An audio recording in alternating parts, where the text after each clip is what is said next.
Bab 1341. Semua pakar saling berhadapan, dan pertempuran besar berada di ambang pecah.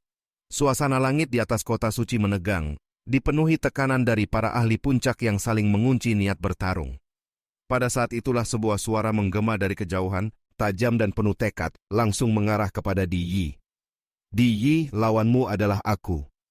Seketika sebuah sosok melesat datang dan berhenti di hadapan Lu Ming, berdiri tegak menghadap Di Yi. Sosok itu adalah Guru Agung Sembilan Matahari, Xia Zhuyang. Seluruh tubuh Xia Zhuyang diselimuti kobaran api. Cahaya yang keluar dari tubuhnya menyerupai matahari yang sedang menyala di langit, memancarkan suhu tinggi yang membuat ruang di sekelilingnya bergetar. Di Yi memandangnya dengan senyum tipis yang penuh penghinaan. Menurutnya, meskipun Xia Zhuyang telah menembus ranah kaisar bela diri, kekuatan itu masih belum cukup untuk mengancam dirinya. Namun Xia Zhuyang tidak terguncang sedikitpun. Sejak kematian yang pernah dialaminya di tangan Di Yi, hubungan di antara mereka telah berubah menjadi dendam yang belum selesai. Luka batin itu menjadi simpul yang tidak pernah terurai. Ia telah membalas sebagian penghinaan masa lalu, tetapi pertempuran sejati antara dirinya dan Di Yi belum pernah benar-benar berakhir. Hari ini, ia datang untuk menuntaskan semuanya. Menurut Xia Zhuyang, jika pertarungan itu tidak terjadi sekarang, maka tidak akan ada lagi kesempatan di masa depan, karena salah satu dari mereka akan berakhir hari ini. Di Yi hanya menanggapi dengan tawa dingin. Cahaya keemasan segera memancar dari tubuhnya, lalu energi pedang emas berkumpul dengan ganas, membentuk tekanan mengerikan yang menyelimuti langit. Lu Ming tetap diam dan tidak bergerak. Ia memahami bahwa ini adalah pertarungan yang harus dijalani Xia Zhuyang sendiri. Simpul dalam hati sahabatnya hanya bisa terurai melalui kemenangan atau kekalahan melawan Di Yi. Pada saat itu, Yan Kuang mengangkat tangan dan melemparkan menara roh kaisar ke arah Xia Zhuyang. Menara itu terbang melintasi udara lalu mendarat di tangan Xia Zhuyang. Begitu disentuh, menara itu langsung bergetar halus, seolah menemukan pemilik yang paling cocok dengannya. Wilayah kekuatan segera muncul dan menyatu dengan aura Xia Zhuyang. Menara roh kaisar merupakan senjata roh kaisar berelemen api. Dengan garis keturunan 9 yang milik Xia Zhuyang, ditambah tubuh ilahi 9 yang telah berkembang sempurna, menara itu seakan menemukan bentuk kekuatan terbaiknya. Begitu berada di tangannya, menara itu terhubung sepenuhnya dengan pikirannya. Tanpa menunggu lebih lama, Di Yi menyerang lebih dahulu. Telapak tangannya berubah seperti pedang, lalu cahaya pedang emas membelah langit dan menebas lurus ke arah Xia Zhuyang. Sebagai balasan, Xia Zhuyang melepaskan 9 tinju ilahi yang api besar meledak dari tubuhnya. Tinju demi tinju dilontarkan tanpa jeda, membentuk 9 kekuatan seperti 9 matahari yang menabrak serangan Di Yi. Ledakan demi ledakan terjadi di udara. Namun cahaya pedang emas Di Yi tetap menembus semuanya, menghancurkan satu demi satu kekuatan tinju itu. Saat itu juga menara roh kaisar membesar dengan cepat, berubah sebesar gunung, lalu jatuh menghantam Di Yi. Benturan keras mengguncang langit. Energi pedang Di Yi menghantam menara, tetapi kali ini serangannya runtuh. Xia Zhuyang tidak berhenti. Wilayah kekuatannya menyatu penuh dengan wilayah milik menara roh kaisar, membuat kekuatan menara jauh lebih dahsyat dibanding saat berada di tangan Yan Kuang. Menara itu kembali dihantamkan ke arah Di Yi. Tatapan Di Yi berubah dingin. Ia melepaskan jurus pedang kaisar. Energi pedang emas raksasa muncul, membawa keagungan mutlak seolah seluruh makhluk harus tunduk di hadapannya. Benturan berikutnya jauh lebih mengerikan.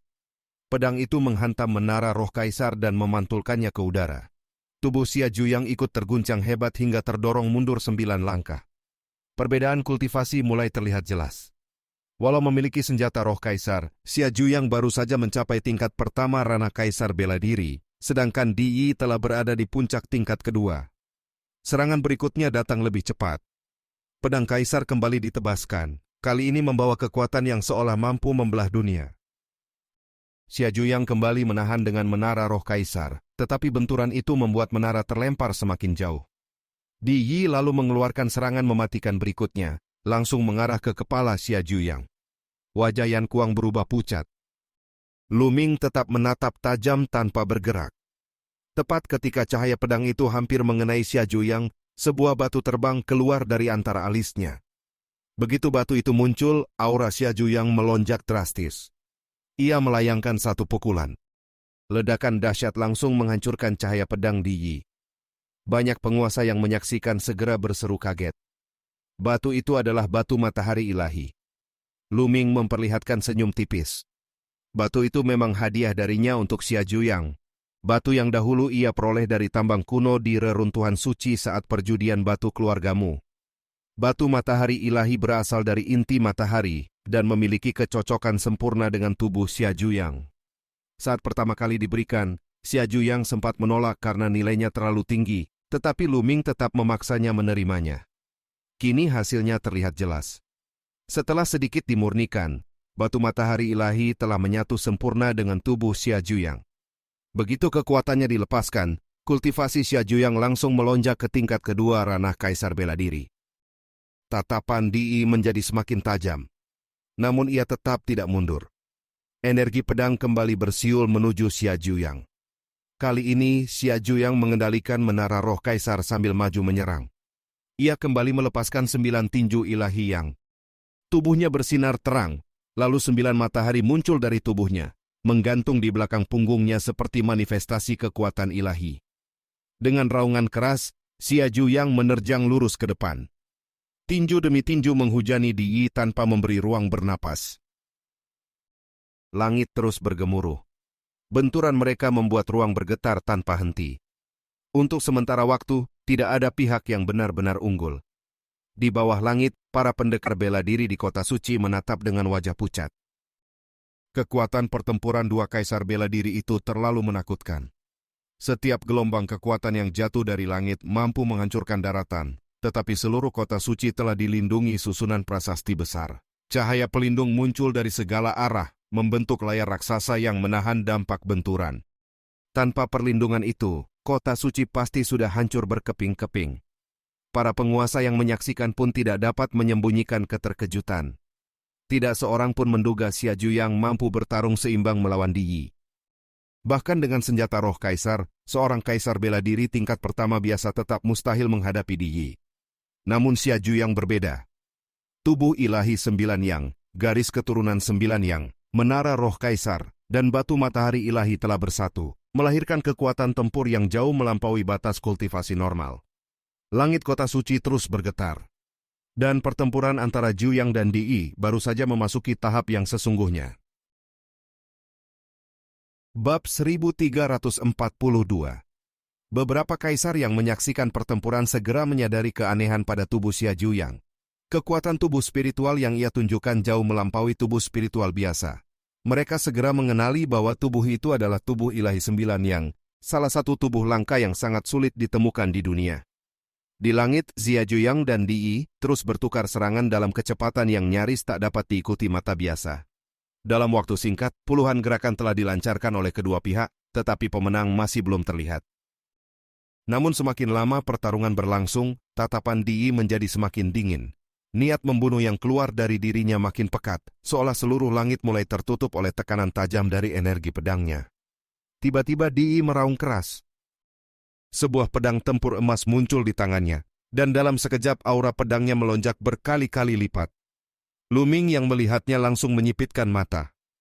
Pedang itu jelas merupakan senjata spiritual kaisar. Akhirnya Di mengeluarkan senjata spiritual kaisar miliknya. Yang membuat Luming semakin waspada adalah bentuk pedang itu sangat mirip dengan pedang milik Di Hongcheng. Keduanya hampir identik, seolah berasal dari satu sumber yang sama. Begitu pedang itu ditebaskan, menara roh kaisar milik Xia Zhuyang langsung terpukul keras dan terlempar. Serangan berikutnya menebas lurus ke arah tubuh Xia Zhuyang. Perbedaan kekuatan segera terlihat jelas. Walaupun Xia Zhuyang memiliki menara roh kaisar dan batu matahari ilahi, kultivasinya tetap lebih rendah dibanding Di. Setelah senjata spiritual kaisar dikeluarkan, ia tidak lagi mampu menahan benturan itu sepenuhnya. Tubuhnya terpental ke belakang dan darah segar menyembur dari mulutnya. Ia mengalami luka berat. Wajah Yan Kuangtu langsung berubah pucat. Di sama sekali tidak memberi kesempatan bernapas. Dengan niat membunuh yang tajam, ia terus maju membawa pedangnya untuk menghabisi Xia Zhuyang. Pada saat kritis itu, Luming akhirnya bergerak. 9 aliran energi naga di tubuhnya meledak bersamaan. Garis keturunan naga muncul serempak bersama garis keturunan ketiga. Tubuh Luming berubah menjadi 9 naga raksasa. 9 naga itu berputar di udara lalu menerkam Di Yi dengan cakaran penuh kehendak kekacauan. Serangan itu adalah ledakan kekuatan hampir sepenuhnya dari Luming. Di Yi tidak menghentikan langkahnya. Pedang emas di tangannya tetap menebas ke depan. Benturan dahsyat pun terjadi. Cakar naga Luming menangkap pedang tempur itu. Namun aura pedang yang mengandung ketajaman mutlak terlalu mengerikan. Kehendak kekacauan pada cakar naga bergetar keras sebelum akhirnya terbelah. Energi pedang menembus pertahanan dan menghantam tubuh 9 naga. Tubuh naga raksasa Luming terpental ratusan mil jauhnya. Di tubuh naga muncul banyak bekas luka pedang yang dalam. Meski begitu, kekuatan garis keturunan segera beredar. Luka-luka itu mulai pulih dengan kecepatan tinggi. Tatapan Di Yi tetap dingin. Ia kembali bergerak untuk menyerang Xia Juyang. 9 naga Luming meraung dan hendak kembali menyelamatkan, tetapi sebuah sosok tua berjubah merah tiba-tiba muncul di hadapannya. Tanpa ragu, lelaki tua itu langsung menebaskan pedang ke arah Luming. Serangan pertamanya sudah mengandung kekuatan puncak ranah Kaisar Bela Diri tingkat kedua. Di sisi lain, Kaisar Barbar, Kuluo, dan para kaisar lainnya segera bergerak. Begitu melihat lawan tambahan turun tangan, mereka langsung menyerbu ke depan. Pertempuran besar antar kaisar akhirnya meledak sepenuhnya. Para kaisar dari Istana Dewa Langit juga bergerak serentak, masing-masing memilih lawan, lalu naik ke langit untuk bertempur. Langit kota suci berubah menjadi medan perang raksasa. Xiluan dan Di Hongcheng juga mulai bertarung. Cahaya pedang dan cahaya sabit saling bertabrakan, hampir membelah langit. Di sisi lain, Kaisar keluarga Xie bertarung melawan pasukan penekan langit. Jenderal tua menghadapi Xie Changqiong dalam benturan sengit. Kaisar Bela Diri 100 pertempuran bertempur melawan Kaisar tua bijak. Puluhan kaisar saling bertarung di atas kota suci. Aura penghancur yang keluar dari benturan mereka menyebar jutaan mil. Jika bukan karena susunan prasasti tanpa akhir yang melindungi kota suci, tempat itu pasti sudah berubah menjadi abu. Meski para kaisar sengaja bertarung tinggi di langit agar menjauh dari kota, sisa tekanan dari benturan mereka tetap membuat banyak orang di bawah gemetar ketakutan. Tak terhitung pendekar berlutut karena tekanan itu. Bahkan para ahli tingkat tertinggi pun wajahnya memucat. Pertempuran seperti ini terlalu mengerikan. Seorang ahli tertinggi pun akan langsung hancur jika terlibat. Yan Kuangtu, Xie Nianqing, dan yang lain hanya bisa menatap dengan wajah cemas. Mereka ingin membantu, tetapi tidak memiliki kemampuan untuk ikut campur. Semua ahli tertinggi dari berbagai pihak juga hanya dapat menyaksikan. Mereka tahu hasil pertempuran para kaisar di langit akan menentukan nasib seluruh benua belantara ilahi. Siapapun yang menang di langit akan menjadi penguasa keadaan. Di tengah kekacauan itu, 9 naga Luming kembali menyerang lelaki tua berjubah merah. Cakar naga bertabrakan dengan pedang lawan dan menghasilkan benturan setara. Keduanya untuk sementara tidak mampu saling menekan. Di Yi yang melihat situasi itu tersenyum dingin. Keadaan saat ini jelas menguntungkan pihaknya. Dengan dirinya dan lelaki tua berjubah merah, kekuatan puncak mereka memiliki keunggulan.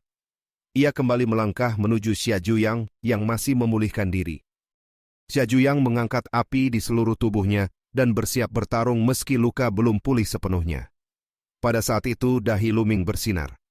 Sesosok tubuh besar muncul dari kehampaan. Tubuh kekar itu memegang kapak perang raksasa dan langsung menebas ke arah Di Yi. Sosok itu adalah Tu Qian. Kekuatan kapak itu begitu besar hingga membuat wajah Di Yi berubah. Ia terpaksa membatalkan serangan ke Xia Juyang dan mengangkat pedangnya untuk menahan. Benturan keras mengguncang langit. Tubuh Tu Qian dan Di Yi sama-sama terdorong mundur. Indra spiritual Di Yi segera menyapu tubuh Tu Qian. Ekspresinya berubah drastis. Ia menyadari bahwa lawan di depannya memiliki kekuatan puncak tingkat kedua ranah Kaisar Bela Diri dan juga mengendalikan senjata spiritual Kaisar. Namun itu bukan manusia. Itu adalah boneka tempur. Ia sama sekali tidak menyangka Luming memiliki boneka sekuat ini. Tanpa berbicara, Tu Qian kembali mengangkat kapak perang dan menyerang. Di Yi tidak punya pilihan selain bertarung langsung dengannya. Dengan senjata spiritual Kaisar di tangan masing-masing, keduanya segera terlibat dalam benturan sengit. Sementara itu tubuh Xia Juyang masih diselimuti api. Kekuatan batu matahari ilahi terus mengalir, mempercepat pemulihan luka-lukanya. Di sisi lain, Lelaki tua berjubah merah akhirnya mengeluarkan senjata spiritual kaisar miliknya. Pedang emas itu hampir identik dengan milik Di Yi dan Di Hongcheng.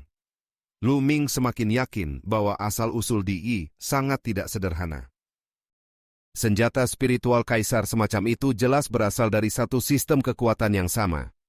Asal-usul Di Yi yang misterius sejak kemunculannya puluhan ribu tahun lalu semakin menimbulkan banyak pertanyaan. Lelaki tua berjubah merah bersiap membunuh Lu Ming dengan pedang kaisarnya. Namun tepat saat ia hendak menyerang, sebuah suara tajam terdengar dari belakangnya. Energi pedang mengerikan langsung menebas ke arahnya. Ia terkejut dan segera berbalik untuk menahan. Tatapannya menyusut tajam. Karena di belakangnya berdiri Lu Ming lagi. Bukan tubuh utama, melainkan tubuh kedua Lu Ming. Pertempuran para kaisar pun memasuki tahap yang semakin kacau, sementara kartu-kartu tersembunyi Lu Ming mulai satu demi satu terungkap. Bab 1343. Pertarungan Lu Ming melawan tetua berjubah merah baru saja memasuki tahap sesungguhnya.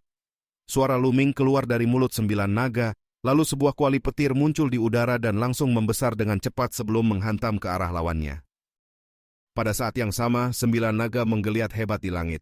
Kehendak kekacauan menyebar ke segala arah, lalu seni surgawi penekan penjara dilepaskan sepenuhnya. 9 cakar naga yang besar mencakar serentak menuju tetua berjubah merah. Tubuh kedua Lu Ming, Ming Lian, juga bergerak bersamaan. Ia melangkah maju satu langkah, dan dalam sekejap banyak prasasti muncul di udara.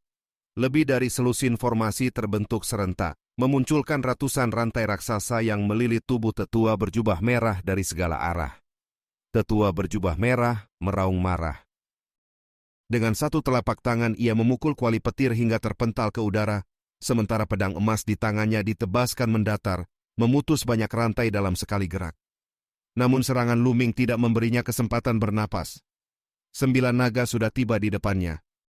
9 cakar naga yang dipenuhi cahaya kekacauan menghancurkan ruang di sekitarnya dan menekan dengan kekuatan menakutkan. Tetua berjubah merah terkejut oleh daya hancur serangan itu. Pada saat yang sama rune-rune misterius muncul di tubuh Ming Lian, lalu membentuk formasi pembunuh yang melepaskan 9 energi pedang sekaligus. Setiap energi pedang memiliki kekuatan luar biasa. Serangan itu datang dari 2 arah dalam waktu bersamaan. Tubuh utama dan tubuh kedua Lu Ming berbagi kesadaran yang sama, sehingga kerjasama mereka nyaris sempurna. Tetua berjubah merah segera mengendalikan senjata spiritual kaisarnya dan melepaskan puluhan energi pedang untuk melindungi seluruh tubuhnya. Walaupun senjata spiritual kaisar sangat kuat, kekuatan energi pedang itu tetap melemah karena harus tersebar ke segala arah. Benturan pun terjadi. 9 cakar naga menghancurkan lebih dari belasan energi pedang. Di sisi lain, energi pedang dari Ming Lian juga bertabrakan dengan sisa serangan lawan dan saling lenyap. Namun tepat setelah ledakan itu, formasi baru muncul lagi di langit. Kali ini bukan hanya formasi pembunuh, tetapi juga formasi jebakan. Cahaya pekat turun dari langit dan langsung mengurung tetua berjubah merah. Untuk sesaat, ia benar-benar tertekan. Kekuatan tubuh utama dan tubuh kedua Lu Ming sebenarnya setara dengan puncak ranah kaisar bela diri tingkat kedua, selevel dengan lawannya. Tetapi ketika keduanya digabungkan, hasilnya jauh melampaui penjumlahan sederhana. Satu menguasai jalan bela diri, satu lagi menguasai jalan prasasti. Serangan mereka datang bertubi-tubi seperti badai, tanpa memberi ruang sedikit pun bagi lawan untuk menyerang balik. Walaupun memegang senjata spiritual kaisar, tetua berjubah merah hanya mampu bertahan. Banyak penonton terkejut melihat pemandangan itu.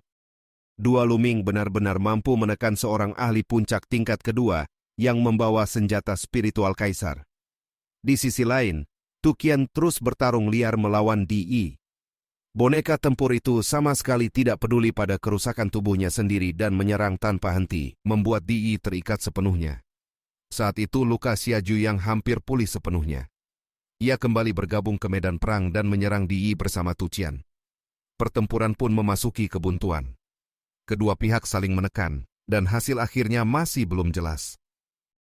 Namun di tengah kekacauan itu, sebuah suara halus tiba-tiba terdengar dari belakang Lu Ming. Hampir tanpa gelombang energi, sebuah cahaya pedang hitam menembus ruang dan muncul tepat di belakang 9 naga. Serangannya terlalu mendadak. Kecepatannya luar biasa. 9 naga hendak menghindar, tetapi sudah terlambat. Pedang hitam itu menusuk tubuh naga. Energi pedang mengerikan langsung mengamuk di dalam tubuh. Seketika tubuh 9 naga hancur. Sosok berjubah hitam muncul dari kehampaan. Tubuhnya kurus, wajahnya pucat, dan ekspresinya penuh kebencian. Ia adalah Kaisar Neraka pertama dari wilayah selatan. Kebenciannya pada Lu-Ming sangat dalam karena putranya, anak kegelapan, mati di tangan Lu-Ming. Namun sebelum ia sempat merasa menang, sebuah prasasti batu besar muncul. Aura yang keluar darinya bahkan lebih menakutkan daripada garis keturunan 9 naga. Itulah garis keturunan prasasti penekan penjara. Dengan ledakan keras, prasasti itu menghantam Kaisar Neraka pertama. Pada saat genting, ia mengangkat pedang hitam tipis di tangannya untuk menahan, tetapi tubuhnya tetap terpental dan darah menyembur dari mulutnya. Suara membunuh Lu-Ming terdengar dari dalam prasasti penekan penjara. Kaisar Neraka pertama memang kuat, telah mencapai tingkat kedua ranah Kaisar bela diri, tetapi ia hanya berada di tahap awal dan tidak memiliki senjata spiritual Kaisar. Bagi Lu-Ming, ancaman seperti itu belum cukup besar.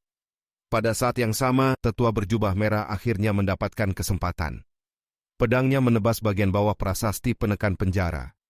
Benturan keras membuat prasasti itu bergetar, lalu justru meluncur lebih cepat ke arah Kaisar Neraka pertama dengan dorongan tambahan. Kaisar Neraka pertama terkejut dan ingin melarikan diri. Namun di depannya tiba-tiba muncul formasi baru. Ratusan rantai melilit tubuhnya. Ming Lian kembali melangkah. Kaisar Neraka pertama mengayunkan pedang hitamnya untuk memutus rantai, tetapi kekuatannya jauh lebih rendah dibanding tetua berjubah merah. Ia hanya berhasil memotong sebagian kecil. Lebih banyak rantai segera melilit tubuhnya. Prasasti penekan penjara sudah tiba. Dipenuhi kehendak kekacauan, prasasti itu siap menghancurkan tubuh Kaisar Neraka pertama. Di sisi lain, tetua berjubah merah justru sangat gembira. Menurutnya, Lu-Ming telah melakukan kesalahan besar dengan memusatkan perhatian untuk membunuh Kaisar Neraka pertama. Kesempatan itu cukup baginya untuk membunuh tubuh kedua Lu-Ming lebih dulu. Ia segera mengayunkan pedang tempurnya ke arah Ming Lian. Energi pedang yang mengerikan membelah langit. Namun tubuh kedua Lu-Ming tetap tenang. Ia mundur beberapa langkah, dan di setiap jejak langkahnya muncul formasi baru. Tetua berjubah merah menebas semua formasi itu satu demi satu seperti menghancurkan rumput kering. Formasi pembunuh Ming Lian melepaskan energi pedang tanpa henti, tetapi semuanya dipatahkan oleh pedang emas lawan. Jarak mereka semakin dekat. Pada saat itulah mata Ming Lian tiba-tiba bersinar. Dua cahaya pedang melesat keluar dengan kecepatan luar biasa. Dari kedua cahaya itu terdengar tangisan samar seekor phoenix. Tetua berjubah merah langsung merasakan bahaya besar. Tanpa sempat berpikir panjang, ia menarik kembali pedangnya dan menebas dua cahaya itu untuk bertahan. Dua benturan keras meledak. Percikan api memenuhi langit. Dua cahaya pedang itu terpental, tetapi lengan tetua berjubah merah ikut mati rasa. Saat melihat wujud asli kedua cahaya tersebut, matanya menyusut tajam. Itu adalah dua pedang kecil sepanjang telapak tangan. Bentuknya menyerupai bulu. Dari permukaannya terus terdengar suara tangisan phoenix yang samar. Dua pedang kecil itu ternyata dibuat dari bulu phoenix. Dan itulah kartu tersembunyi lain milik tubuh kedua Lu-Ming. Bab 1344. Pada masa lalu, ketika pertama kali mengikuti kota kuno yang hancur menuju sebuah pulau di alam surga, Lu-Ming pernah memperoleh 5 bulu phoenix. Kemudian, setelah tubuh kedua Ming Lian memasuki alam rahasia Istana Suci dan menerima warisan dari Santo Langit yang misterius, Lu-Ming menyerahkan berbagai bahan berharga yang berkaitan dengan Dao Prasasti kepadanya, termasuk sebagian besar bahan tempa yang selama ini ia kumpulkan.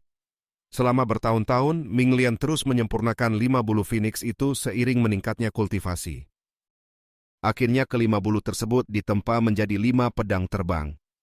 Lu-Ming menamainya pedang terbang bulu phoenix. Pedang itu sangat tajam, hampir tak tertandingi dalam ketajaman, dan memiliki daya serang yang luar biasa. Sebelumnya, hanya 2 pedang yang digunakan, tetapi itu saja sudah cukup untuk memaksa tetua berjubah merah bertahan sepenuhnya. Di sisi lain medan perang, terdengar jeritan menyayat. Kaisar Neraka pertama akhirnya tidak mampu menahan tekanan garis keturunan prasasti penekan penjara. Tubuhnya retak di banyak tempat, darah menyembur keluar tanpa henti. Sesaat kemudian prasasti penekan penjara kembali menghantam untuk kedua kalinya. Benturan itu langsung menghancurkan tubuh Kaisar Neraka pertama berkeping-keping. Roh spiritualnya pun ikut hancur. Tubuh dan jiwa lenyap sepenuhnya. Kaisar terkuat dari dunia bawah selatan menjadi kaisar pertama yang gugur sejak perang besar dimulai. Dan orang yang membunuhnya adalah Lu Ming. Seluruh kota suci gempar. Tak terhitung ahli bela diri memandang langit dengan keterkejutan mendalam. Di masa lalu, Kaisar Neraka pertama adalah sosok yang namanya saja cukup membuat seluruh wilayah selatan gemetar. Sekali ia melangkah, seluruh benua belantara ilahi bisa terguncang. Sosok semacam itu bagaikan legenda hidup. Namun kini legenda itu hancur di tangan Lu Ming. Setelah membunuh Kaisar Neraka pertama, garis keturunan prasasti penekan penjara langsung bergetar dan berbalik menekan tetua berjubah merah. Tetua berjubah merah sangat marah. Ia terus menebaskan energi pedang ke arah tubuh kedua Lu Ming. Namun tubuh kedua Lu Ming terlalu sulit ditangani. Berbagai formasi terus muncul tanpa henti. Ada formasi jebakan, formasi gangguan, formasi pertahanan, dan formasi pembunuh. Semua jenis serangan datang silih berganti. Ditambah lagi dua pedang terbang bulu Phoenix yang terus berputar di udara, tetua berjubah merah sama sekali tidak berani lengah. Walaupun ia berhasil memaksa tubuh kedua mundur, ia tetap tidak mampu menembus pertahanannya. Pada saat itu garis keturunan prasasti penekan penjara tiba. Prasasti besar itu turun dari langit membawa kehendak kekacauan yang menghancurkan ruang di sekitarnya. Tekanan besar turun ke tubuh tetua berjubah merah hingga napasnya terasa berat. Dengan kedua tangan, ia mengangkat pedang emasnya dan menebas keras ke arah prasasti. Benturan dahsyat membuat prasasti penekan penjara terpental. Namun kekuatan benturan itu juga membuat tubuh tetua berjubah merah terdorong beberapa langkah ke belakang, seolah dihantam ratusan gunung sekaligus. Pada saat yang sama, tubuh kedua Lu Ming sudah tiba di dekatnya. Dua pedang terbang bulu Phoenix melesat seperti kilat. Gerakannya terlalu cepat hingga hampir tak terlihat oleh mata biasa. Tetua berjubah merah memaksa dirinya mengerahkan seluruh kekuatan untuk menahan kedua pedang itu. Di udara, tubuh kedua Lu Ming berjalan perlahan. Setiap langkah yang diambil memunculkan formasi baru di kehampaan. Semakin lama, tekanan terhadap tetua berjubah merah semakin besar. Di dalam hatinya, ia mulai merasa gentar. Secara kekuatan murni, ia memang lebih unggul karena memiliki senjata spiritual kaisar. Jika hanya melawan salah satu tubuh Lu Ming, ia yakin bisa menekan bahkan membunuh lawan. Tetapi tubuh utama dan tubuh kedua Lu Ming jika digabungkan menciptakan kekuatan yang berlipat ganda. Teknik mereka terlalu beragam. Ia memiliki kekuatan besar, tetapi tidak dapat menggunakannya sepenuhnya. Setiap kali hendak menyerang, selalu ada jebakan atau gangguan yang memaksanya bertahan. Dalam kemarahan, ia meraung dan mengerahkan energi sejati sepenuhnya. Pedang emas di tangannya ditebaskan ke segala arah, membentuk badai energi pedang yang menakutkan. Formasi demi formasi hancur. Namun Lu Ming tidak terburu menyerang. Tubuh kedua hanya terus membentuk formasi baru dan membombardir lawan. Lu Ming memahami satu hal penting. Mengendalikan senjata spiritual kaisar membutuhkan konsumsi energi sejati yang sangat besar. Selama tetua berjubah merah terus menyerang seperti ini, energinya pasti akan habis lebih cepat. Benar saja. Tak lama kemudian napas tetua berjubah merah mulai berat. Keringat dingin muncul. Energi sejatinya telah terkuras parah. Ia segera memutuskan untuk bergabung dengan Di Yi. Menurutnya jika bekerja sama, situasi akan jauh lebih baik dan Lu Ming bisa dibunuh dengan cepat. Begitu niat itu muncul, ia hendak bergerak menuju Di Yi. Namun pada saat itu mata tubuh utama dan tubuh kedua Lu Ming bersinar dingin. Mereka sudah menunggu saat ini. Tubuh utama Lu Ming yang berubah menjadi prasasti penekan penjara memancarkan cahaya terang. Ukurannya membesar seperti gunung dikelilingi kehendak kekacauan. Kekuatan besar mengalir ke garis keturunan ketiganya. Seni surgawi penekan penjara dilepaskan sepenuhnya. Prasasti besar itu menghantam tetua berjubah merah dengan kekuatan puncak. Pada saat yang sama dua pedang terbang bulu Phoenix melesat dari sisi lain. Tubuh kedua Lu Ming juga bergerak. Rune di tubuhnya membentuk formasi pembunuh mengerikan. Ia sendiri menjadi inti formasi. Seluruh energi pedang berkumpul menjadi satu, dan tubuh kedua berubah menjadi cahaya pedang raksasa yang menyerang lurus. Itulah serangan terkuat Lu Ming. Tetua berjubah merah meraung. Ia memaksa sisa energi sejatinya keluar sepenuhnya.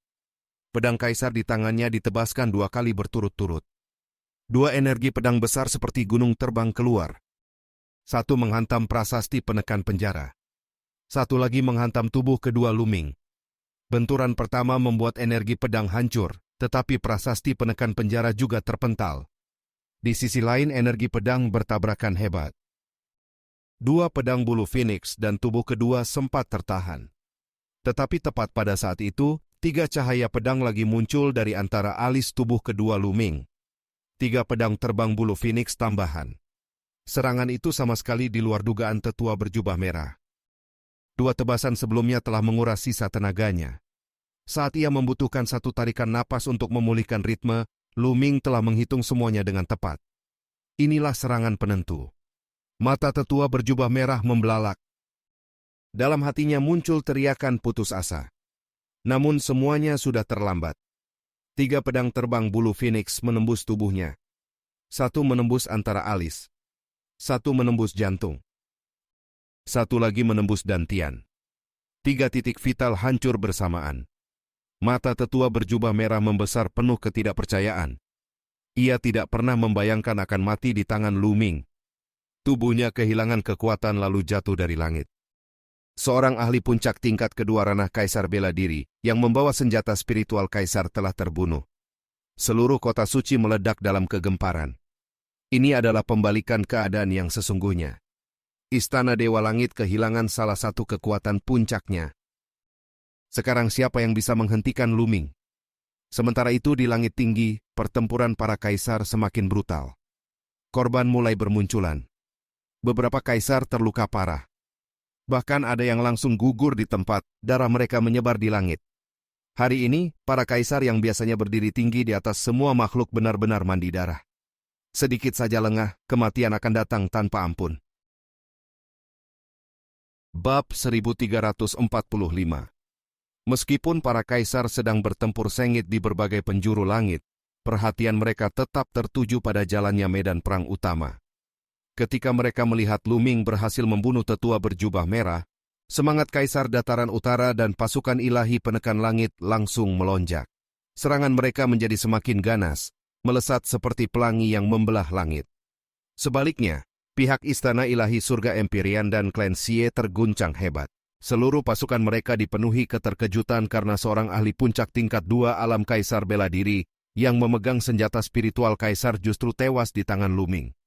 Tidak seorang pun menyangka kekuatan Luming telah mencapai tingkat seperti itu. Banyak orang mulai menyadari bahwa arah pertempuran besar ini mungkin benar-benar akan berubah karenanya. Di medan perang yang paling dekat dengan Luming, Tu Qian, Xia Zhuyang, dan Kaisar bela diri, Di baru saja saling bertukar pukulan dahsyat sebelum masing-masing terdorong mundur.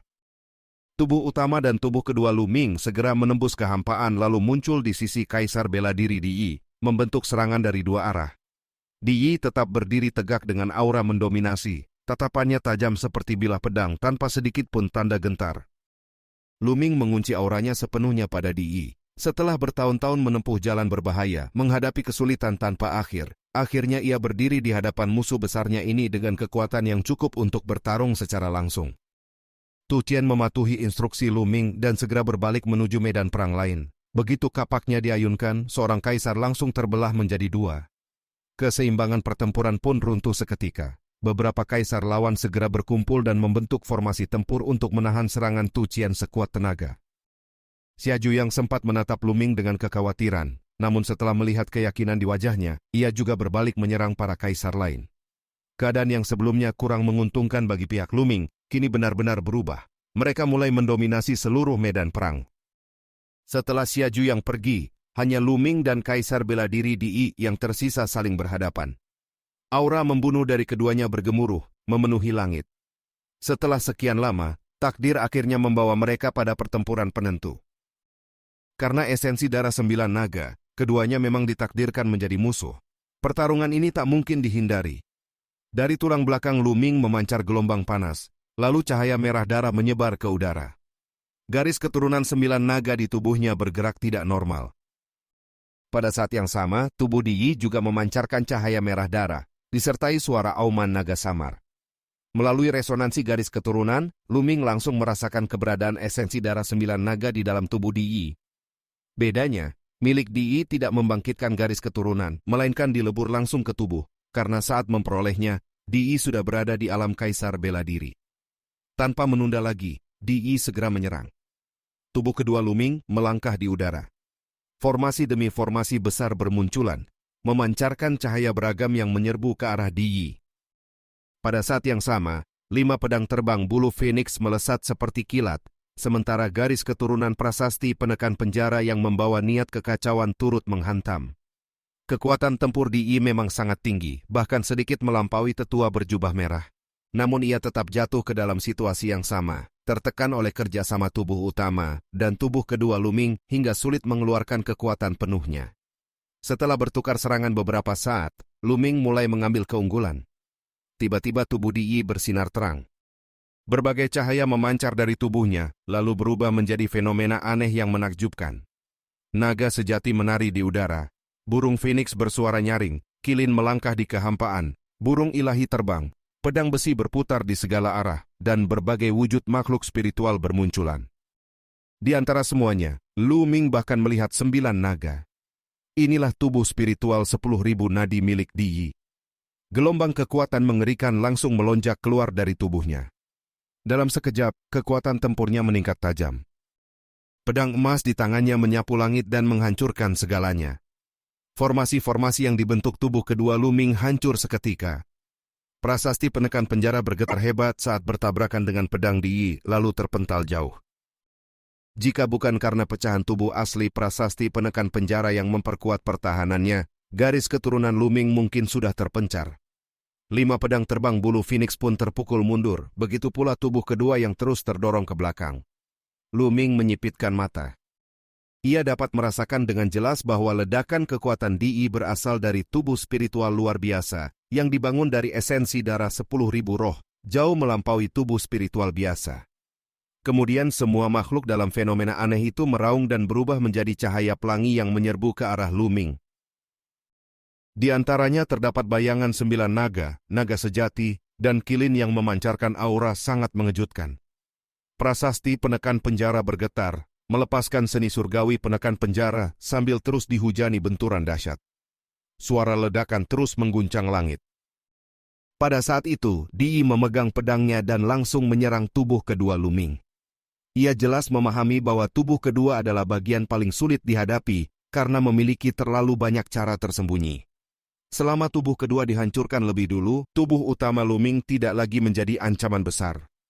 Namun wajah Ming Lian tetap tenang. Dengan satu gerakan tangan, sebuah gulungan terbang keluar lalu membesar cepat, menutupi langit di atas Di. Itulah ilustrasi formasi menyeluruh milik Lian Chang. Begitu energi mental emas di antara alis tubuh kedua melonjak, gulungan itu memancarkan cahaya tanpa batas. Di dalamnya, formasi demi formasi besar yang padat menyala bersamaan. Serangan mengerikan dalam jumlah tak terhitung langsung meledak menuju Di. Di mengayunkan pedang pertempuran tanpa henti, menghancurkan satu demi satu serangan yang datang. Namun ilustrasi formasi menyeluruh itu seolah tak berujung. Setiap serangan yang dihancurkan segera digantikan oleh gelombang serangan baru. Tak diragukan lagi, gulungan itu juga merupakan senjata spiritual kaisar.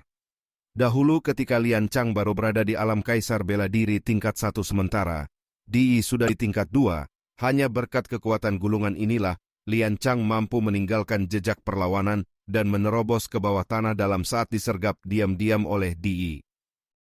Kini, senjata itu kembali menunjukkan kekuatannya di tangan tubuh kedua Lu Ming. Bab 1346. Pada saat itu, Lian Chang adalah seorang alkemis yang mengendalikan senjata spiritual kaisar berupa ilustrasi semua formasi.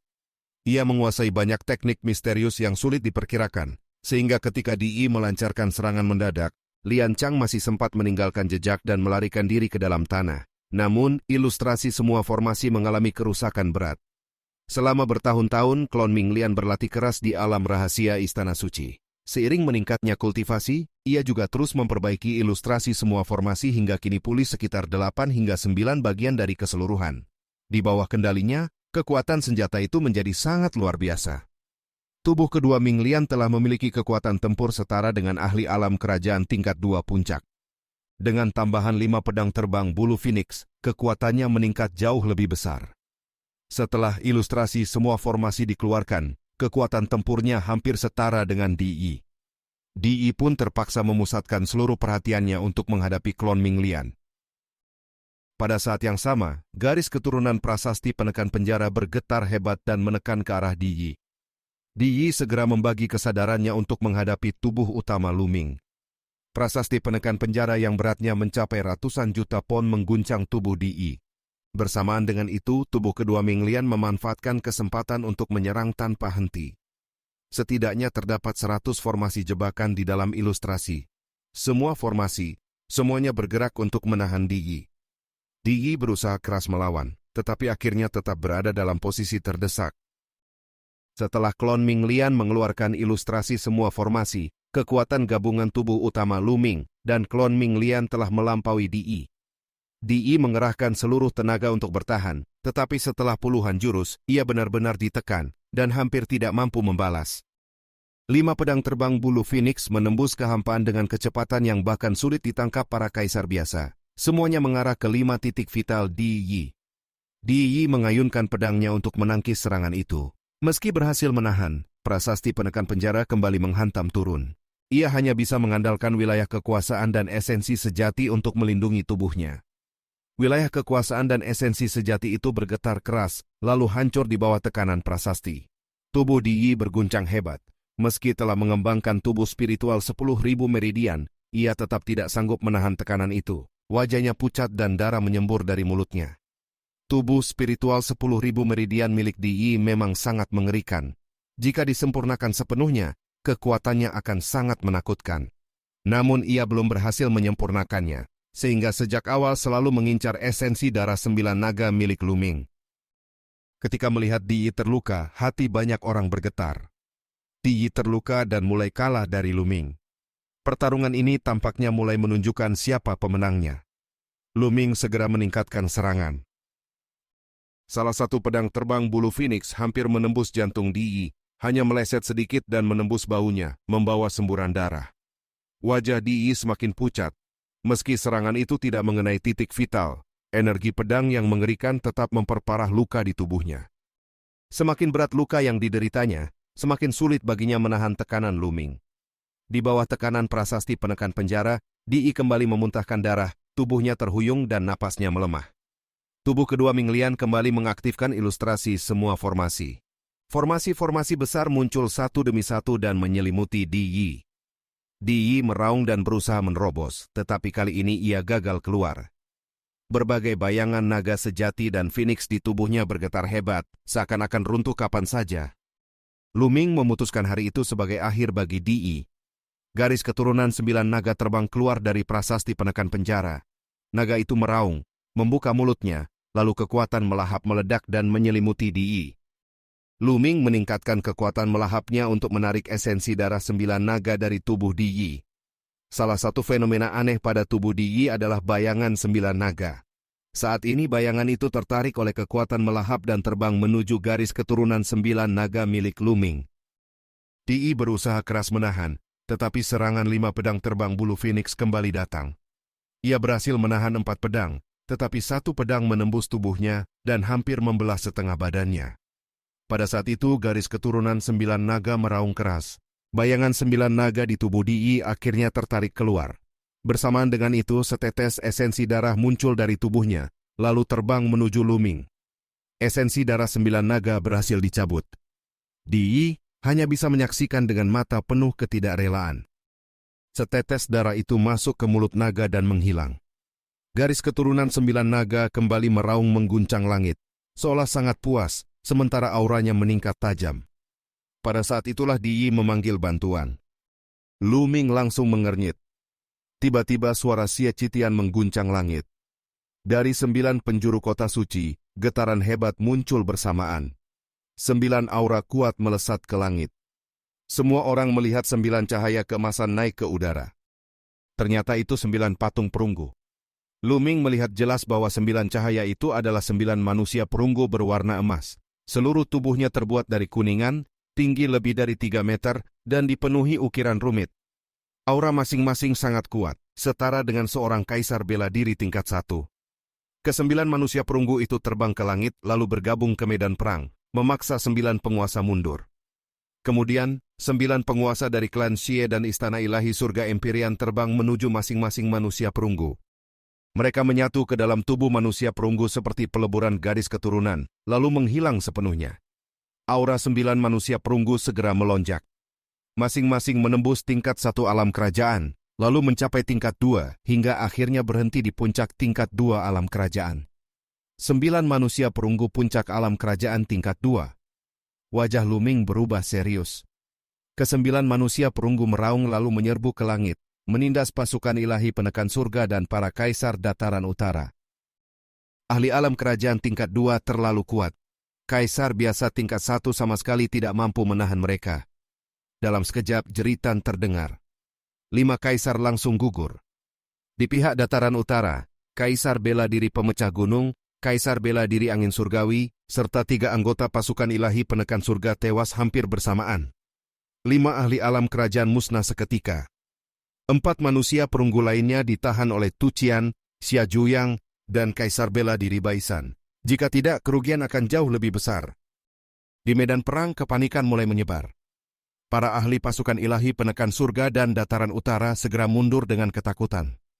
Menurut legenda, ketika dinasti suci kuno pertama kali didirikan, Kaisar Suci pertama mengumpulkan seluruh ahli dunia dan memakai bahan langka tak terhitung jumlahnya untuk menciptakan 9 manusia perunggu.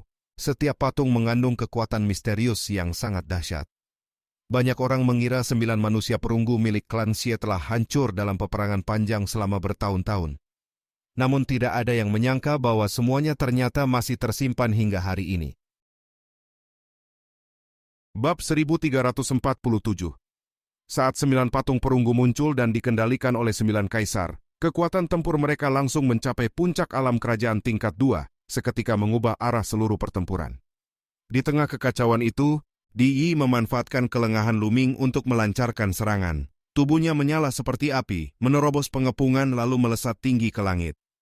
Aura pembunuh dingin menyelimuti tubuhnya, seolah kemenangan sudah berada di tangannya. Para kaisar bela diri yang sedang bertarung segera mengumpulkan semua pihak agar tidak tercerai-berai. Fondasi keluarga Xie benar-benar menggetarkan hati. Tidak mengherankan jika sejak dahulu kota suci belum pernah berhasil ditembus, karena kekuatan sebesar itu hampir mustahil disaingi. Di bawah kendali 9 kaisar bela diri, 9 manusia perunggu setara dengan 9 ahli puncak alam kerajaan tingkat 2. Kekuatan seperti itu hampir menutup semua harapan. Kaisar bela diri Baizan, Tu Qian, Xia Zhuyang, Kaisar Barbar, Kaisar bela diri Yuexin, dan para ahli lainnya berkumpul sambil menatap waspada ke arah 9 manusia perunggu. Atas perintah Xie Qitian, serangan besar segera dimulai. Ke-9 manusia perunggu setinggi 3 meter itu melangkah di udara. Setiap langkah membuat ruang meledak dan membentuk gelombang kejut yang mengarah ke pihak Kaisar bela diri Baisan. Di belakang mereka berdiri Xie Qitian bersama para penguasa lainnya. Di kota suci, banyak orang yang menyaksikan pertempuran mulai merasa hasil akhirnya sudah pasti. Dalam pandangan mereka, keluarga Xie dan Istana Ilahi Surga Empyrean pasti akan menang. Munculnya 9 manusia perunggu membuat keseimbangan pertempuran benar-benar hancur. Banyak orang menghela napas panjang. Pertempuran ini terlalu mengguncang. Dalam perang para kaisar, bahkan nyawa seorang kaisar terasa rapuh seperti rumput. Sampai saat itu, lebih dari 10 kaisar telah gugur. Pertempuran hari itu jelas akan dicatat dalam sejarah dan diwariskan sepanjang zaman. Kaisar bela diri Baizan meraung lalu maju lebih dulu. Tu Qian menggenggam kapak perang dan menyerbu ke depan, menebaskan kapaknya ke arah salah satu manusia perunggu.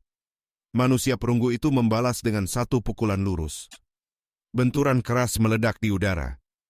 Kapak perang milik Tu Qian, yang dikendalikan sebagai senjata spiritual kaisar, memang lebih unggul. Salah satu manusia perunggu terpental ke belakang.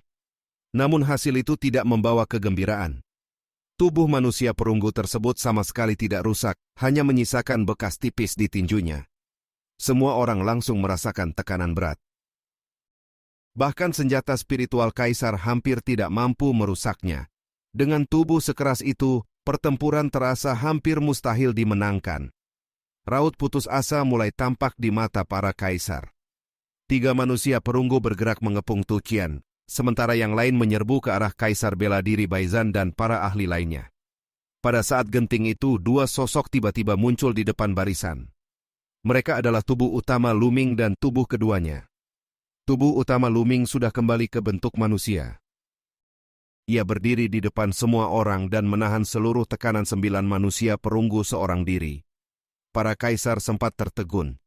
9 manusia perunggu itu terlalu kuat, bahkan 2 atau 3 saja sudah sulit dihadapi, apalagi 9 sekaligus. Mereka adalah 9 ahli puncak alam kerajaan tingkat 2 dengan tubuh yang bahkan senjata spiritual kaisar sulit hancurkan. Bahkan ahli tingkat 3 alam kerajaan belum tentu mampu mengatasinya. Namun Lu Ming tetap melangkah maju. Di langit, Xie Qitian segera memerintahkan agar Lu Ming dibunuh lebih dahulu. Ke-9 manusia perunggu serempak menyerbu.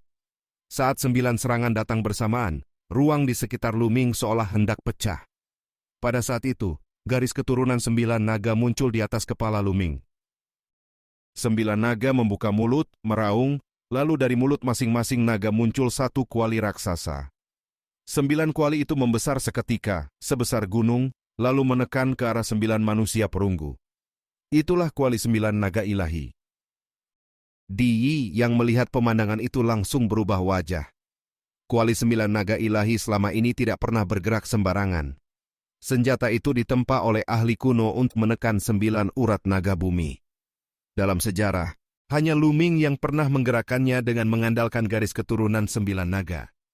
Bahkan Di Yi yang pernah memperoleh setetes esensi darah 9 naga pun tidak mampu menyentuhnya, karena darah itu telah dilebur untuk melatih tubuh spiritual 10.000 meridian. Selain itu, bila terlalu jauh dari urat naga bumi, kuali itu biasanya akan kembali dengan sendirinya. Tidak ada seorang pun menduga Lu Ming benar-benar membawa kuali 9 naga ilahi ke sini. 9 naga meraung lagi. Kuali 9 naga ilahi langsung menekan 9 manusia perunggu. Ke-9 manusia perunggu menyerang bersama-sama, mengangkat tinju untuk menghantam kuali. Benturan logam raksasa meledak seperti 2 gunung baja bertabrakan. Gelombang suara dari benturan itu membuat banyak kaisar biasa pucat. Esensi sejati pelindung tubuh mereka bergetar keras. Sesaat kemudian 9 manusia perunggu terpental jauh seperti peluru raksasa. Xie Qitian dan para penguasa lainnya terkejut. Mereka tidak percaya 9 manusia perunggu justru terlempar oleh Lu Ming. Di sisi lain, wajah para kaisar dari pihak Lu Ming langsung dipenuhi kegembiraan. Lu Ming terus menekan tanpa memberi kesempatan.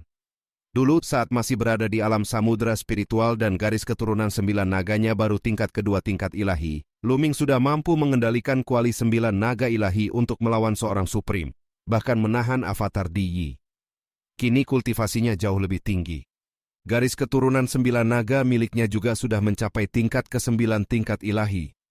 Kekuatan kuali 9 naga ilahi pun meningkat berkali-kali lipat. 9 kuali raksasa menghantam terus-menerus. Tubuh 9 manusia perunggu bergetar hebat. Pola-pola ukiran di tubuh mereka memancarkan cahaya terang seperti terbakar. Namun hanya dalam beberapa tarikan napas, cahaya itu meredup. Api padam. Lalu terdengar 9 ledakan beruntun. 9 manusia perunggu surga yang ditempa oleh Kaisar Suci pertama dari dinasti Suci kuno, akhirnya hancur berkeping-keping di bawah gempuran kuali 9 naga ilahi. 9 penguasa yang menyatu di dalamnya, bahkan tidak sempat bereaksi sebelum tubuh mereka berubah menjadi abu. 9 manusia perunggu lenyap seluruhnya. Medan perang tiba-tiba sunyi. Semua orang terpaku, sulit percaya pada pemandangan di depan mata. Pada saat itulah sebuah mayat jatuh dari langit. Tubuh itu menghantam tanah dengan keras. Di Hongcheng telah tewas. Sesaat kemudian, bayangan hitam melintas cepat. Xie Luan muncul, aura iblisnya melonjak tinggi ke langit, membawa tekanan baru yang membuat suasana kembali menegang. Bab 1348. Bagaimanapun juga, kekuatan Xie Luan memang berada di atas Di Hongcheng. Setelah pertarungan sengit, ia akhirnya berhasil membunuh Di Hongcheng. Sejak awal, Xie Luan terus memperhatikan jalannya pertempuran, sehingga ia mengetahui seluruh perubahan yang terjadi di medan perang. Aura pembunuhnya segera menyelimuti langit ketika ia menyerukan serangan terakhir untuk menentukan kemenangan. Semangat tempur pihak Lu Ming langsung melonjak, Kaisar bela diri Baizan, Kuluo, Kaisar Barbar, dan para ahli lainnya menyerbu ke arah para penguasa klan Xie, serta istana ilahi surga Empyrean yang tersisa.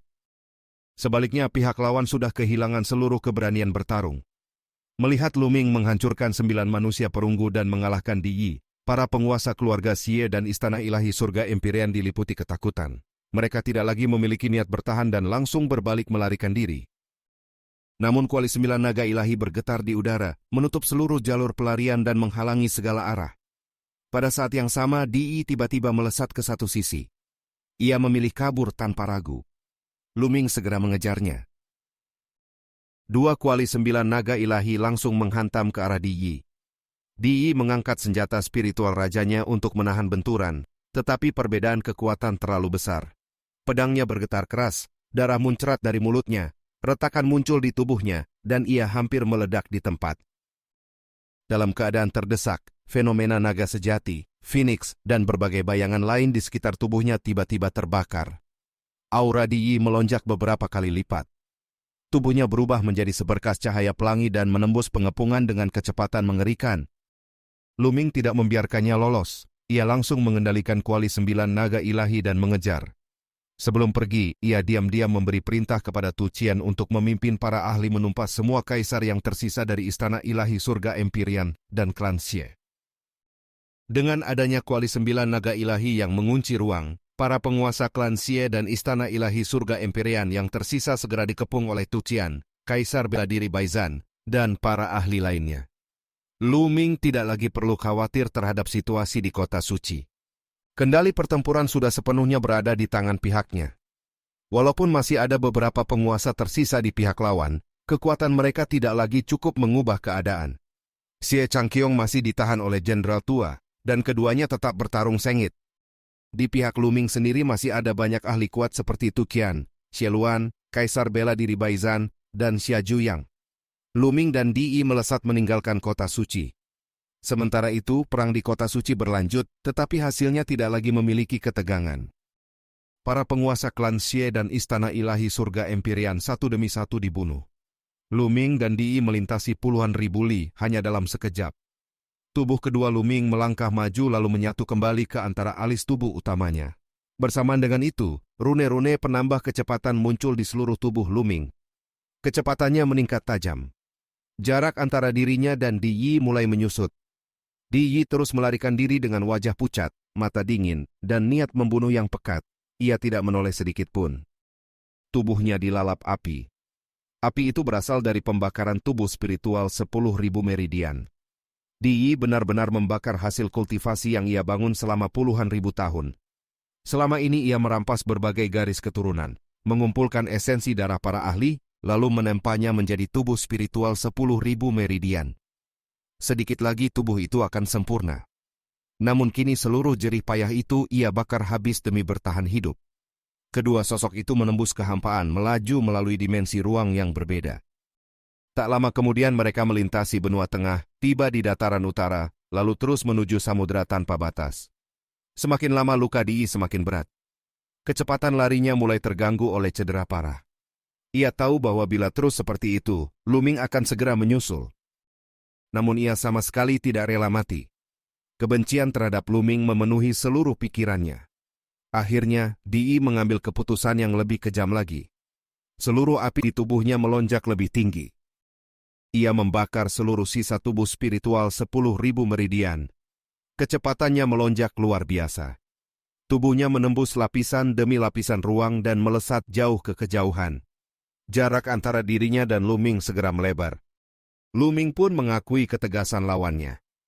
Ia tahu bahwa Di Yi benar-benar telah menghancurkan tubuh spiritual 10.000 meridiannya sendiri. Segala fondasi kultivasi selama puluhan ribu tahun lenyap dalam sekejap. Sekalipun berhasil lolos, tingkat kultivasinya hampir pasti akan turun. Bahkan pada masa depan, sangat sulit baginya untuk berkembang lagi. Namun demi hidup, Di Yi rela menghancurkan seluruh masa depannya. Jarak keduanya semakin jauh. Akhirnya Lu Ming hanya mampu melihat bayangan samar. Tak lama kemudian bayangan itu lenyap sepenuhnya. Aura Di Yi pun tidak lagi dapat dirasakan. Lu Ming akhirnya berhenti. Ia memahami bahwa Di berhasil melarikan diri. Meski begitu, Di sudah terluka parah dan kehilangan fondasi tubuh spiritualnya. Dalam pandangan Lu Ming, ancaman Di tidak lagi sebesar sebelumnya. Namun pikiran Lu Ming segera tertuju pada Di Hongcheng dan tetua berjubah merah. Keduanya berasal dari kekuatan yang tidak dikenal, bahkan membawa senjata spiritual kaisar yang seragam. Itu berarti kemungkinan besar Di memiliki kekuatan besar lain di belakangnya. Hal itulah yang justru membuat Lu Ming lebih waspada. Setelah menenangkan pikirannya, ia memilih kembali ke kota suci. Ketika tiba kembali, perang telah berakhir sepenuhnya. Tidak ada lagi perlawanan berarti. Dengan adanya Tu Qian dan Xie Luan, pertempuran berubah menjadi penumpasan sepihak. Hampir seluruh kaisar dari Istana Ilahi Surga Empyrean telah dibunuh. Hanya beberapa kaisar dari kekuatan penguasa benua tengah yang dahulu tunduk kepada Di masih hidup karena dikendalikan oleh formasi dan dipaksa menyerah. Dari klan Xie sendiri, hanya sedikit kaisar yang tersisa. Sebagian besar telah gugur. Xie Qitian, kaisar ilahi tua, Xie Changqiong, dan seorang tetua berambut putih kini dikepung oleh Xie Luan dan para ahli lainnya. Mereka sengaja tidak dibunuh. Xie Luan mengetahui hubungan Lu Ming dengan Xie Nianqing dan memahami bahwa Xie Nianqing berasal dari klan Xie, sehingga mereka menunggu keputusan Lu Ming. Xie Qitian dan yang lainnya berdiri di atas panggung dengan tatapan kosong penuh keputusasaan. Mereka kalah total. Kekalahan kali ini bahkan jauh lebih parah dibanding masa ketika Xie Luan memberontak 30.000 tahun lalu. Pada masa itu, klan Xie masih mampu menekan Xie Luan dan mempertahankan sebagian kekuatan.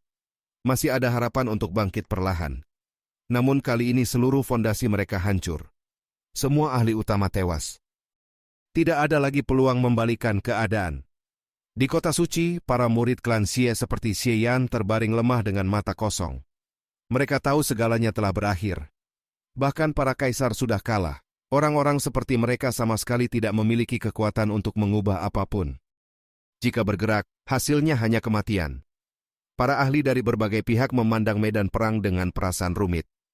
Klan Xie, keluarga penguasa dinasti suci kuno yang bertahan jutaan tahun, kini berada di ambang kehancuran. Mulai hari itu, seluruh benua belantara ilahi akan menghadapi tatanan baru. Banyak tatapan akhirnya tertuju kepada Lu Ming, sosok yang kini berdiri di pusat semua perubahan itu. Bab 1349. Ketika Lu Ming kembali ke medan perang, para kaisar segera memberi hormat kepadanya satu demi satu. Tatapan mereka penuh kekaguman dan rasa hormat. Baik para kaisar dari pasukan ilahi penekan surga seperti Kaisar Bela Diri Baizan maupun para kaisar dari dataran utara, semuanya menunjukkan sikap yang sama.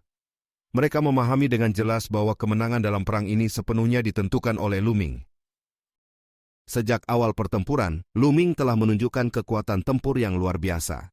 Ia membunuh tetua berjubah merah dari kaum roh, bertarung sengit melawan Di, lalu perlahan mengubah arah pertempuran hingga pihak mereka memperoleh keunggulan.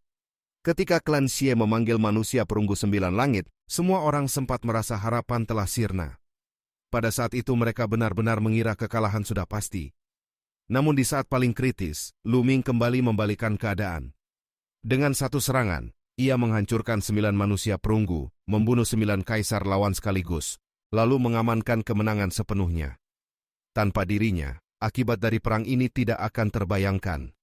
Mendengar seruan penghormatan dari segala arah, tubuh Xie Qitian, Kaisar Dewa Tua, dan yang lainnya sedikit bergetar.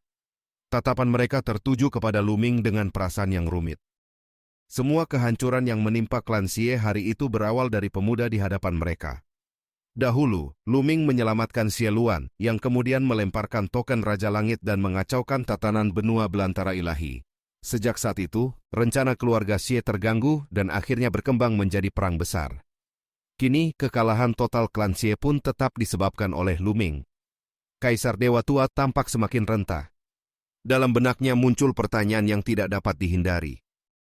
Apakah semua pengorbanan itu layak demi kemurnian garis keturunan? Sesungguhnya, akar dari semua bencana ini bukanlah Lu Ming. Jika sejak awal Xie Nianqing diperlakukan dengan baik, Lu Ming mungkin telah menjadi bagian dari keluarga Xie. Bahkan bukan tidak mungkin keluarga Xie kembali menguasai benua belantara ilahi. Namun semuanya berubah karena keputusan mereka sendiri. Mereka sendirilah yang menjadikan Lu Ming musuh. Perasaan rumit memenuhi hati Xie Qitian. Di tengah keheningan itu, Xie Luan berjalan mendekati Lu Ming dan menanyakan keadaan Di Yi melalui transmisi suara. Lu Ming menjelaskan bahwa Di Yi berhasil melarikan diri. Xie Luan sedikit terkejut, tetapi setelah mengetahui bahwa tubuh spiritual 10.000 meridian milik Di Yi telah hancur total, ia memahami bahwa ancaman Di Yi di masa depan sudah jauh berkurang. Tak lama kemudian, seorang kaisar bertanya kepada Lu Ming mengenai nasib orang-orang klan Xie. Haruskah mereka dibunuh atau dibiarkan hidup? Semua mata tertuju pada Lu Ming. Setelah perang ini, kedudukan Lu Ming di hati semua orang bahkan telah melampaui Xie Luan. Tatapan Lu Ming perlahan beralih ke Xie Nianqing. Saat itu Xie Nianqing sedang menatap Xie Qitian dan yang lainnya dengan sorot mata rumit. Ia jelas sedang bergulat dengan perasaannya sendiri. Lu Ming berjalan mendekat lalu menyerahkan keputusan itu kepadanya. Namun keraguan memenuhi mata Xie Nianqing. Lu Ming hanya menghela napas pelan. Ia sudah menduga hasil seperti ini. Walau Xie Nianqing tampak dingin dan kejam seperti iblis, di dalam hatinya ia tetap sangat menjunjung perasaan. Bagaimanapun juga, Xie Qitian adalah ayahnya. Kaisar Dewa Tua adalah kakeknya. Mereka tetap keluarganya. Walaupun klan Xie pernah berlaku kejam terhadap dirinya, ia tetap tidak sanggup memutus semuanya dengan tangannya sendiri. Di sekitar mereka, beberapa penguasa mulai menyuarakan pendapat. Menurut mereka, klan Xie memiliki sejarah panjang, fondasi kuat, dan masih menyimpan banyak ahli. Jika dibiarkan hidup, kelak dapat menjadi bencana. Beberapa menyarankan agar seluruh keturunan utama dibasmi demi menghindari masalah di masa depan. Pada saat itulah Xie Qitian melangkah maju. Seolah telah mengambil keputusan akhir, ia memancarkan aura agung yang masih menyisakan martabat seorang kaisar suci. Tatapannya menyapu seluruh medan perang. Sebagai kaisar suci dinasti suci kuno, ia menolak mati di tangan orang lain. Setelah itu, tanpa ragu ia mengangkat jari dan menekan dantiannya sendiri. Aura kuat yang menyelimuti tubuhnya meledak sesaat, lalu melemah dengan cepat. Dari alam kaisar bela diri turun ke tingkat supreme. Lalu terus jatuh ke alam dewa spiritual. Kemudian ke alam embrio spiritual. Sampai akhirnya seluruh energi sejati di tubuhnya lenyap. Ia menjadi manusia biasa. Seluruh kultivasinya dihancurkan dengan tangannya sendiri. Darah menyembur dari mulutnya. Tubuhnya roboh lemah ke tanah. Sebagai kaisar suci, ia memilih mempertahankan martabat terakhirnya. Walaupun kalah, ia tetap tidak mau mati di tangan orang lain. Sesudah itu, ia memandang Xie Nianqing dengan sorot mata penuh penyesalan. Dalam tatapan itu seolah tersimpan seluruh kenangan masa lalu. Akhirnya ia mengakui bahwa dalam hidup ini ia telah mengecewakan Xie Nianqing dan ibunya. Tubuh Xie Nianqing bergetar mendengar pengakuan itu. Usia Xie Qitian sebenarnya telah jauh melampaui batas manusia biasa. Setelah kultivasinya hancur, hidupnya tak lagi panjang. Lu Ming menggenggam tangan kecil Xie Nianqing dengan erat, menenangkan gejolak di dalam dirinya. Pada saat itu, Kaisar Dewa Tua menghela napas panjang. Ia memahami bahwa tidak ada dinasti yang abadi, dan tidak ada keluarga yang bertahan selamanya. Kemudian ia memandang Lu Ming. Ia menyatakan bahwa seluruh keturunan utama klan Xie bersedia mengucapkan sumpah darah. Mereka akan mengasingkan diri di dalam istana, menyegel seluruh keluarga, dan tidak akan melangkah keluar selama 10.000 tahun. Sejak saat itu mereka tidak lagi ikut campur dalam urusan benua belantara ilahi. Lu Ming terdiam sejenak. Setelah mempertimbangkan semuanya, ia menerima permintaan itu. Bagi dirinya, klan Xie sudah tidak lagi menjadi ancaman. 10.000 tahun adalah waktu yang sangat panjang bagi keluarga Xie, tetapi bagi Lu Ming, 10 tahun saja mungkin sudah cukup untuk melampaui seluruh kekuatan mereka. Apalagi setelah 10.000 tahun, tingkat kekuatannya pasti sudah melampaui bayangan siapapun. Para kaisar lain pun tidak menyampaikan keberatan. Mereka semua memahami hal yang sama. Lu Ming kelak pasti menjadi kaisar. Dengan usia hidup puluhan ribu tahun, ia tidak perlu takut kepada klan Xie yang bersembunyi di balik segel. Segera setelah itu, Kaisar Dewa Tua, Xie Changqiong, dan para petinggi lainnya mengucapkan sumpah darah. Seluruh tokoh utama klan Xie, termasuk para suprim dan ahli alam dewa spiritual, ikut mengucapkannya. Setelah sumpah selesai, Kaisar Dewa Tua memimpin seluruh keturunan langsung klan Xie memasuki istana. Begitu semua masuk, lapisan cahaya besar muncul di luar istana dan menutup seluruh kawasan. Sejak saat itu, klan Xie resmi mengurung diri selama 10.000 tahun. Perang besar akhirnya benar-benar berakhir. Dalam perang itu, lebih dari separuh penguasa benua belantara ilahi gugur. 6 hingga 7 bagian dari seluruh kekuatan tingkat penguasa musnah. Belum pernah dalam sejarah benua belantara ilahi, jumlah penguasa menjadi sesedikit itu. Lu Ming kemudian mengajak semua orang kembali ke suku 100 binatang buas. Ia menggenggam tangan Xie Nianqing dan melangkah pergi. Pasukan ilahi penekan surga serta para kaisar dari dataran utara mengikuti di belakang. Sementara itu, kabar tentang perang besar di kota suci menyebar ke seluruh penjuru benua dengan kecepatan luar biasa. Seluruh benua belantara ilahi terguncang hebat. Bab 1350. Di aula pertemuan suku 100 binatang buas, para kaisar dari pasukan ilahi penekan langit dan para kaisar asli dataran utara duduk berjajar dalam suasana hening. Lu Ming dan Xie Luan duduk di posisi paling atas. Seluruh aula dipenuhi ketegangan karena semua orang memahami bahwa setelah perang besar berakhir, keputusan berikutnya akan menentukan arah seluruh benua padang belantara ilahi. Xia Juyang menjadi orang pertama yang memecah keheningan dan mengangkat persoalan mengenai langkah selanjutnya. Setelah istana Dewa Kaisar hancur dan keluarga Xie menutup diri di istana kekaisaran selama 10.000 tahun, wilayah luas di benua utama selain Gurun Barat tidak lagi memiliki penguasa tetap. Sumber daya tak terhitung tersebar di seluruh daratan, dan semua kekuatan yang hadir memahami bahwa pembagian wilayah akan menjadi persoalan besar. Dalam lingkup kecil, masih ada kekuatan lama seperti Akademi Tianxia dan Gunung Terapung. Dalam lingkup besar, persoalan utama adalah hubungan antara pasukan ilahi penekan langit dan kekuatan dataran utara. Di pihak dataran utara sendiri, Lu Ming dan Xie Luan sebenarnya merupakan dua kekuatan berbeda, meskipun selama ini mereka berdiri sebagai sekutu. Keheningan kembali menyelimuti aula. Semua pihak memahami bahwa jika persoalan ini tidak diselesaikan dengan tepat, perang besar baru bisa saja pecah kapan saja. Pasukan ilahi penekan langit merasakan tekanan paling besar. Mereka tahu bahwa kekuatan mereka saat ini tidak lagi mampu menandingi Lu Ming dan pihak dataran utara. Jika konflik benar-benar terjadi, hasilnya sudah jelas. Setelah lama berpikir, Xie Luan akhirnya mengusulkan agar semua kekuatan membentuk satu aliansi besar. Semua faksi akan bergabung menjadi satu kekuatan tunggal, sehingga seluruh benua padang belantara ilahi berada di bawah satu kendali. Dengan begitu, perebutan wilayah tidak lagi menjadi sumber konflik. Usulan itu segera mendapat tanggapan. Ku Luo dan Mo Ye menjadi pihak pertama yang menyatakan persetujuan, disusul Xia Juyang, Kaisar Barbar, Kaisar Bela Diri Hati Bulan, dan tokoh-tokoh lainnya. Jenderal tua dari pasukan ilahi penekan langit juga menyatakan dukungannya. Pada akhirnya seluruh perhatian tertuju kepada Lu Ming. Lu Ming tersenyum tipis dan menyatakan bahwa dirinya tidak keberatan. Dengan persetujuan Lu Ming, keputusan pembentukan aliansi resmi ditetapkan. Namun persoalan berikutnya segera muncul. Setelah aliansi dibentuk, mereka membutuhkan seorang pemimpin. Pemimpin aliansi berarti penguasa tertinggi dari seluruh kekuatan baru itu, seseorang yang akan memegang kendali atas seluruh padang belantara ilahi. Semua mata tidak bisa menahan diri untuk melihat ke arah tiga tokoh paling berpengaruh di aula, yaitu Jenderal tua pasukan ilahi penekan langit, Xie Luan, dan Lu Ming. Di antara ketiganya, hanya mereka yang dianggap paling memenuhi syarat. Xia Juyang menjadi orang pertama yang menyatakan bahwa Lu Ming adalah pilihan paling tepat. Menurutnya Lu Ming memiliki bakat yang belum pernah muncul sepanjang sejarah padang belantara ilahi. Kekuatan tempurnya tidak tertandingi, dan tanpa dirinya, tidak mungkin keadaan saat ini dapat tercapai. Seorang dekan Akademi Tianxia segera menyusul dengan dukungan serupa. Para tokoh lain kemudian satu demi satu menyatakan dukungan kepada Lu Ming. Di belakang Lu Ming, Kera ilahi penekan langit dan Tucian juga memancarkan aura kuat yang menunjukkan dukungan tanpa keraguan.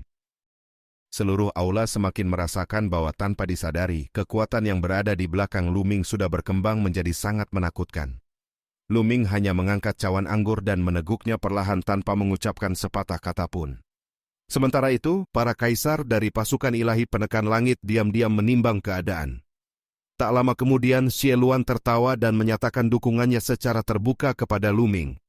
Setelah Xie Luan berbicara, Mo Ye, Ku Luo, dan yang lainnya ikut menyatakan persetujuan.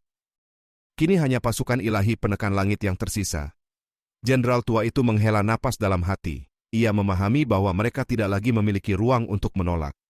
Akhirnya ia menyatakan bahwa Lu Ming adalah pilihan terbaik bagi benua padang belantara ilahi, dan dirinya tidak memiliki keberatan. Setelah kata-kata itu keluar, Kaisar bela diri 100 pertempuran dan tokoh lainnya juga ikut menyatakan dukungan. Xie Luan segera bangkit dari tempat duduknya, turun dari posisi atas, lalu memberi hormat kepada Lu Ming sebagai pemimpin aliansi. Satu persatu tokoh besar lain mengikuti. Seluruh aula akhirnya dipenuhi penghormatan kepada Lu Ming. Lu Ming pun berdiri dan menerima tanggung jawab itu. Ia tidak menolak karena identitas ini akan memberinya kekuatan yang cukup untuk melindungi keluarga dan sahabat-sahabatnya dengan lebih baik. Setelah pemimpin dipastikan, pembahasan berlanjut pada nama aliansi baru itu. Seseorang mengusulkan agar nama kekuatan baru itu mencerminkan identitas Lu Ming. Setelah berpikir sejenak, Xia Juyang mengusulkan nama aliansi naga, karena Lu Ming memiliki garis keturunan 9 naga, dan namanya telah mengguncang dunia. Usulan itu segera diterima. Xie Luan menilai nama itu sederhana namun penuh wibawa. Lu Ming akhirnya menetapkan bahwa nama resmi kekuatan baru mereka adalah Aliansi Naga. Setelah nama ditetapkan, mereka mulai membahas lokasi markas besar. Wilayah timur, dataran utara, maupun wilayah selatan dinilai tidak cukup tepat. Aliansi Naga ditakdirkan untuk menyatukan dunia, sehingga markas besarnya harus berada di benua tengah, agar mampu memandang seluruh dunia dari pusat. Setelah melalui pembahasan panjang, mereka memilih Gunung Long Yue yang terletak sekitar 300 juta li di sebelah timur kota suci. Di sana akan dibangun markas besar baru yang diberi nama Kota Naga Kekaisaran. Berikutnya, susunan kepemimpinan utama juga ditetapkan. Xie Luan dan Jenderal Tua Pasukan Ilahi Penekan Langit ditunjuk sebagai wakil ketua Aliansi Naga. Para kaisar lainnya menjadi pelindung aliansi, masing-masing bertanggung jawab atas satu wilayah. Setelah seluruh susunan utama selesai, tugas besar berikutnya segera dibagikan. Tugas pertama adalah mengerahkan tenaga untuk membangun Kota Naga Kekaisaran. Tugas kedua adalah mengirim pasukan ke seluruh benua padang belantara ilahi untuk benar-benar menyatukan seluruh wilayah. Meskipun keluarga Xie telah menyegel diri dan istana Dewa Kaisar telah musnah, masih ada banyak kekuatan besar dan kecil di bawah bekas kekuatan para penguasa lama. Semua kekuatan itu harus berada di bawah kendali Aliansi Naga. Seluruh benua padang belantara ilahi harus benar-benar berada di tangan mereka.